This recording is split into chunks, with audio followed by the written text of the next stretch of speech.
number of parts of by volume of a component, generally हम solute को count करते हैं पर 100 parts by volume of solution. Solution के 100 पार्ट्स में सॉल्यूट का कितना वॉल्यूम प्रेजेंट है उसी को हम बोलते हैं volume percentage of component. Generally हम कंसीडर करते हैं सॉल्यूट को। ठीक है, यहाँ देखिए volume of component that is solute divided by total volume of solution multiplied by 100। अगर वॉल्यूम परसेंटेज ऑफ सॉल्वेंट निकालना है तो सिंपली 100 में से वॉल्यूम परसेंटेज ऑफ सॉल्यूट को माइनस कर देंगे। ये यूनिट लेस होता है बट डिपेंड करता है टेम्परेचर के ऊपर। क्यों? क्योंकि volume is directly proportional to temperature. यहाँ पर देखें, यहाँ पर दिखाया गया है डायग्रामेटिक रिप्रेजेंटेशन में, जब 20 ml हम अल्कोहल को 80 ml वाटर के साथ कंबाइन करते हैं तो हमें मिलता है 100 ml वाटर, हमें मिलता है 100 ml aqueous solution, aqueous alcoholic solution मिलता है।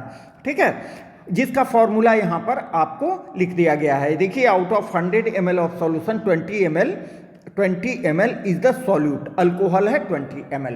ठीक है, एकदम क्लियर यहाँ दिखाया गया है।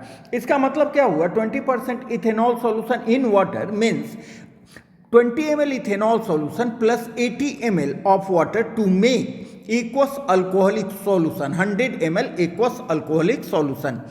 ठीक है, अब देखें कुछ प्रैक्टिकल सिग्निफिकेंस क्या है। 30% volume by volume solution of ethylene glycol antifreeze की तरह यूज होता है, जिसका प्रयोग कार के इंजन को कूलिंग करने में किया जाता है, जो -17.6 डिग्री टेम्परेचर तक डिक्रीज करता है। नेक्स्ट है न्यूमेरिकल्स कुछ, तो यहाँ पर आपको देखिए दिया गया है सॉल्यूट का वॉल्यूम और टोटल वॉल्यूम का टोटल वॉल्यूम सॉल्यूशन का। आप डायरेक्ट फॉर्मूला पर इसको डाल दो तो आंसर आएगा 10%। यहाँ देखिए calculate the volume of solute, solute का वॉल्यूम कैलकुलेट करना है तो आप क्या करो, यहाँ देखिए 40 को 250 से मल्टीप्लाई करके 100 से डिवाइड करो, आंसर आएगा 100 ml।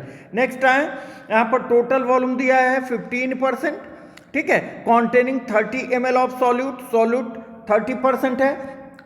ठीक है, तो total volume 15%, find the total volume, total volume find करना है तो इसको हमने x मान लिया है, x को यहाँ डिराइव करेंगे 20 ml आपका आ जाएगा। यहाँ सॉल्यूट है 100 ml, फाइनल है 95 ml। आप डायरेक्ट फॉर्मूला पर रख के इसका आंसर लाओ 21.05%। Okay, thank you.